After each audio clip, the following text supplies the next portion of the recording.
You have been nursing a plant for 6 weeks. The leaves are yellowing at the edges. The stem is soft where it should be firm. There is a thin crust forming on top of the soil, pale, cracked, pulling away from the sides of the pot like it is trying to escape. You watered it yesterday. You fed it last week. You followed every instruction on every bag, every bottle, every YouTube comment. And it is still dying. Here is the question that should make you angry. What if the soil was never alive in the first place? What if the very thing you trusted to feed your plant has been quietly starving it from the moment you brought it home? Tonight, 3 ingredients, $1, and something buried inside that pot is about to wake up for the first time in years. But before we get to the fix, and we will get there, every single step, nothing held back, there are 2 things you need to understand first. 2 things the fertilizer industry has spent decades hoping you never connect, and once you see them, you will never look at a bag of potting mix the same way again. If this is the kind of thing that makes you want to throw your gardening gloves at the wall, you are not alone. Hit like before you forget. Share this with the one person in your life who keeps killing plants and blaming themselves. And if nobody has told you yet that the soil was always the problem, and never you, subscribe, because that is exactly what this channel is here to fix. Now, let us start with the lie, the dirty lie. Walk into any garden center on a Saturday morning and watch what happens. Someone reaches for a bag of premium potting mix.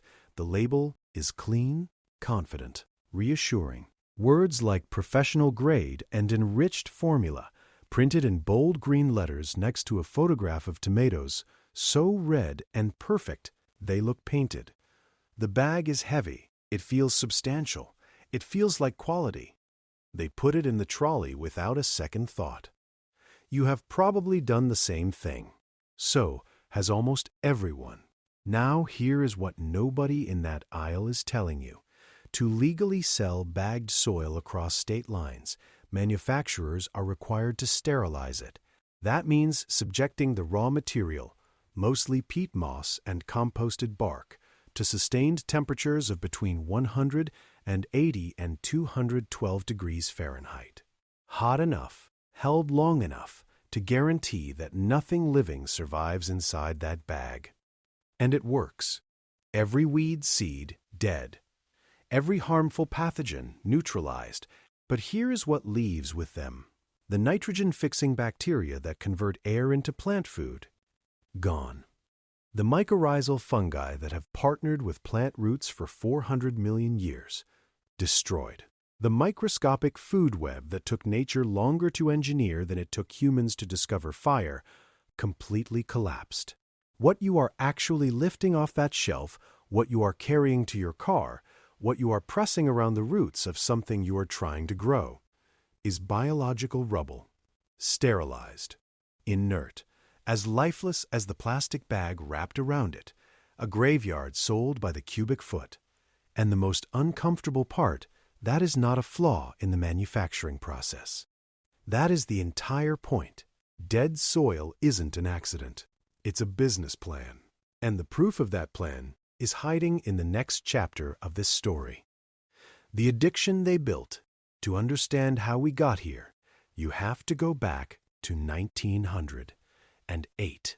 A German laboratory, 2 brilliant chemists, and a discovery so powerful it reshaped the entire trajectory of human civilization. Fritz Haber and Carl Bosch figured out how to pull nitrogen directly from the atmosphere and, using enormous heat, crushing pressure, and natural gas, convert it into synthetic ammonia. That ammonia became the backbone of modern fertilizer. And without question, it saved lives. Hundreds of millions of them. The 20th century did not starve because of what those 2 men built in that lab. But every powerful tool carries a cost that only reveals itself slowly. When concentrated synthetic mineral salts hit living soil, the plant responds immediately. Growth spikes, leaves green up fast. It looks exactly like success. But underneath the surface, something else is happening. Those harsh chemical salts are burning through the delicate bacterial colonies that hold soil particles together, the ones that produce the natural biological glue keeping Earth soft, crumbly, and absorbent. Without them, soil compacts, it hardens, it stops breathing, it starts repelling water instead of drinking it. And a plant growing in dead, compacted soil needs more fertilizer to survive. So you buy more. The soil gets weaker, the dependency deepens, the spending never stops. That is not a side effect. That is the architecture of a $70 billion annual industry. One built on selling you the solution to the problem it created, season after season, year after year, in a loop that was specifically designed to have no exit. And the worst part? The warning was written over 140 years ago, by a man most people only remember for finches. The worm that knew everything. Most people know Charles Darwin for finches and fossils, for a voyage on a ship called the Beagle and a theory that changed how humanity understood itself. But here is what almost nobody knows. In the final year of his life, 1881, Darwin did not publish another grand theory about species or evolution. He published a quiet, meticulous study about earthworms. He had spent 40 years, not months, not a single field season, 40 years, watching them work in his own garden, counting them, measuring their output, weighing what went in and what came out. He called them the intestines of the earth, and he meant it with the full weight of a lifetime of observation. Earthworms are not decoration.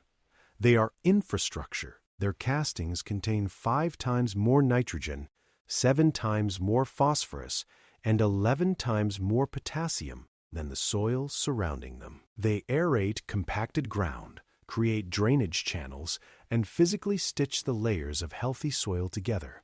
Where earthworms thrive, everything above them thrives. So ask yourself this: when did you last find a fat, healthy earthworm in a bag of store-bought potting mix, or in a raised bed that has been running on synthetic fertilizer for years? The answer is almost never, because earthworms do not eat dirt. They eat the microorganisms living on it. Sterilized, chemically salted, acidic soil offers them nothing. It does not just fail to attract them, it actively drives them away. Lose the worms, lose the soil. But a scientist in Japan figured out exactly how to bring them back. The microbe revolution nobody told you about. 1982, Okinawa, Japan. A horticultural researcher named Dr. Teruo Higa is standing in a field that should be thriving. The subtropical climate is perfect. The rainfall is consistent. But the soil beneath his feet tells a different story. Decades of chemical farming have quietly hollowed it out. Organic matter is disappearing. Beneficial insect populations are crashing.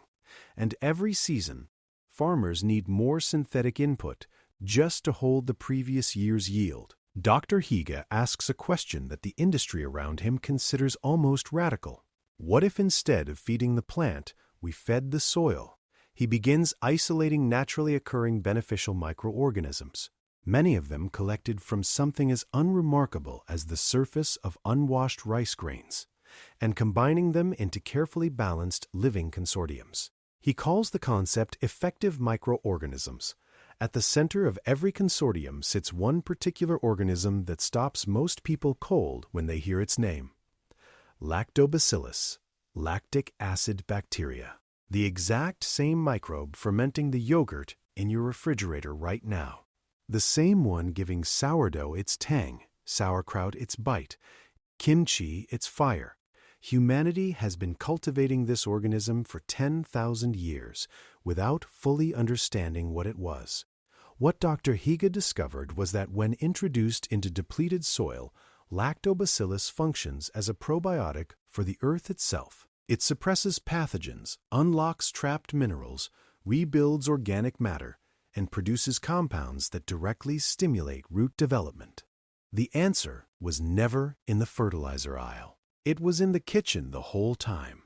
And here is exactly how to brew it. The $1 brew that wakes dead soil. 3 things. That is all this takes. Not a product. Not a subscription. Not something with a barcode and a markup. 3 things that are almost certainly already in your kitchen right now, combined in the right order, for less than $1. Here is exactly what to do. Ingredient 1. Fermented rice water, the biological starter. The next time you rinse rice before cooking, stop. Look at that cloudy, milky water running off the grains. Most people pour it straight down the drain. That is a mistake that has been costing gardens for generations. That water is loaded with starches, complex carbohydrates, and trace minerals, the perfect food for capturing wild lactic acid bacteria straight from the surrounding air. Pour it into a clean glass jar, filling it roughly 2/3 full. Drop in half a cup of leftover cooked rice as a slow-release fuel source. Cover the top with a breathable cloth or paper towel secured with a rubber band. Never seal it airtight. The bacteria need to breathe. Set it in a dark cabinet at room temperature. Not the refrigerator, not the windowsill. Just a quiet, dark shelf. Over 3 to 5 days, something remarkable happens inside that jar. A faint, clean, slightly sour smell begins to develop, like fresh sourdough, like mild yogurt. That smell is not spoilage. That is life. By day 5, that humble jar of rice water contains hundreds of millions of beneficial organisms per milliliter, grown from nothing but kitchen scraps and open air. If it smells foul or rotten, discard it and start again. The right smell is clean, tangy, and slightly sweet. Trust your nose. Ingredient 2. Blackstrap molasses. The rocket fuel. The bacteria are alive and multiplying. But before sending them into the harsh, depleted environment of dead soil, they need an explosive burst of energy. That is where blackstrap molasses comes in. The dark, thick byproduct of sugar refining, cheap and available in almost every grocery store. It is dense with simple sugars for immediate microbial energy, plus iron, calcium, magnesium, and potassium. Dilute your fermented rice water into approximately 1 gallon of clean, non-chlorinated water. Stir in 1 to 2 tablespoons of blackstrap molasses until fully dissolved. What happens next is invisible but extraordinary. Those simple sugars hit the bacterial population like a starting pistol. Reproduction accelerates, and as the colony expands, the bacteria begin secreting sticky polysaccharides, natural biological glue that will soon bind dead soil particles back into the soft, crumbly, living structure that healthy earth is supposed to have. Ingredient 3. Wood ash. The pH corrector. Here is the problem nobody talks about. Commercial peat-based potting mixes are highly acidic, often sitting at a pH below 5.0. At that level, essential nutrients like calcium and phosphorus become chemically locked inside the soil, completely unavailable to plant roots regardless of how much fertilizer is added on top. And that same acidity is precisely why earthworms avoid store-bought soil. It does not just repel them. At that pH, it burns their skin. Plain wood ash from a fireplace or fire pit is naturally alkaline, rich in potassium carbonate, silica, and trace minerals. But applied raw and direct, it is too caustic for plant roots to tolerate. This is where the chemistry of the brew becomes quietly elegant. Add roughly 1/4 cup of clean wood ash from untreated hardwood only, never charcoal briquettes, never painted or pressure-treated lumber, directly into the molasses and rice water mixture. Stir it in. The organic acids produced by the lactic acid bacteria immediately begin neutralizing the harsh alkalinity of the raw ash, converting those caustic minerals into soft, bioavailable, plant-friendly nutrients. Simultaneously, the ash lifts the pH of the acidic brew into the range that earthworms and plant roots actually prefer. Let it react for 10 to 15 minutes. Stir once more. What you are holding now is not a fertilizer. It is not a supplement. It is a living ecosystem, in a jar, earthy smelling, slightly fizzing at the edges, the color of dark tea. It contains billions of active organisms, readily available minerals, and the precise biological ingredients to rebuild dead soil from the inside out. No shelf in any garden center carries anything like it. Because what is alive cannot survive sealed in a warehouse for months. This has to be made fresh, and it has to be used tonight. What happens while you sleep? Wait until evening. Not because of tradition, because of science. When the sun goes down, evaporation drops, soil temperature stabilizes, and the microbes in your brew have their best possible chance of establishing before the heat of the next day burns off the moisture they need to survive. Pour slowly, pour generously. The goal is not a light misting, it is full, deep saturation. Keep going until the soil is visibly wet all the way through and liquid begins pooling faintly at the surface. Then put the jar down, go inside, and go to sleep. Because the real work is just beginning. In the first 2 hours, the microbial surfactants in the brew begin dismantling the hydrophobic crust that has been sealing your soil shut. Those dried mineral residues that made water bead and roll off the surface, the ones that made you feel like you were watering concrete, start breaking apart. Liquid penetrates into microscopic pores that have been sealed for months, possibly years. By hour 6, billions of lactic acid bacteria have entered their colonization phase. They are spreading across soil particles, attaching to root surfaces, forming thin living biofilms that transform dead mineral surfaces into biological real estate. By hour 12, something even quieter begins. The newly established bacteria start signaling dormant mycorrhizal fungi already present in the soil. Together, they begin weaving a network of thread-like filaments called hyphae, an underground web capable of extending a plant's effective root reach by up to 100 times, trading sugars for minerals, ferrying water across distances no single root could travel alone. Within the first week, earthworm activity begins. Small castings appear on the surface. Tiny tunnels reveal themselves when the soil is gently turned. The brew has delivered exactly what they need: a feast of microbial food, corrected pH, and proper moisture. Here is what you will actually see. By morning, the soil surface looks darker and feels slightly softer under your fingertips. Within 1 week, water poured on top absorbs instead of running off. Within 2 to 3 weeks, the texture shifts from pale, hard, and compacted to dark, crumbly, and spongy. And then one morning you will step outside, press a handful of that soil between your palms, and smell something that stops you completely. Deep, sweet, earthy, like the air just after warm rain. That smell has a name. Scientists call it petrichor. But what it really is the smell of billions of organisms doing exactly what they were designed to do. Your soil is no longer dead. And it did all of this while you were sleeping. When a country got it wrong, in 2021, the government of Sri Lanka made a decision that made headlines around the world. Overnight, with no phase-in period and no transition plan, they banned all synthetic chemical fertilizer imports across the entire country. Every farm, every crop, every field. The intention was genuinely noble: reduce chemical dependency, protect the environment, move toward a cleaner agricultural future. What followed was a catastrophe. Rice yields dropped by 20% within a single growing season. Tea production, the backbone of the national economy, collapsed. Vegetable harvests failed across the island. Food prices spiked. Shortages spread. And within months, what began as an agricultural crisis had destabilized an entire government. The fertilizer industry pointed at Sri Lanka immediately. See, they said, proof that the world cannot feed itself without synthetic chemicals.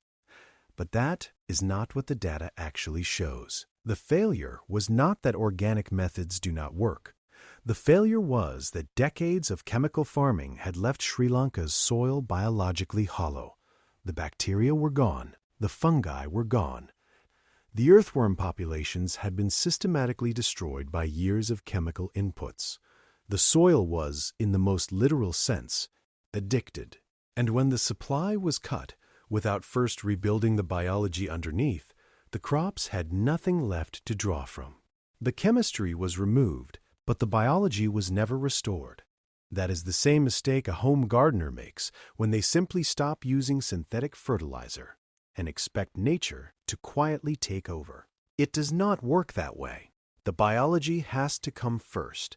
A $1 brew will not fix a nation, but it can fix your garden. And right now, that matters more than you think. So here is what it comes down to.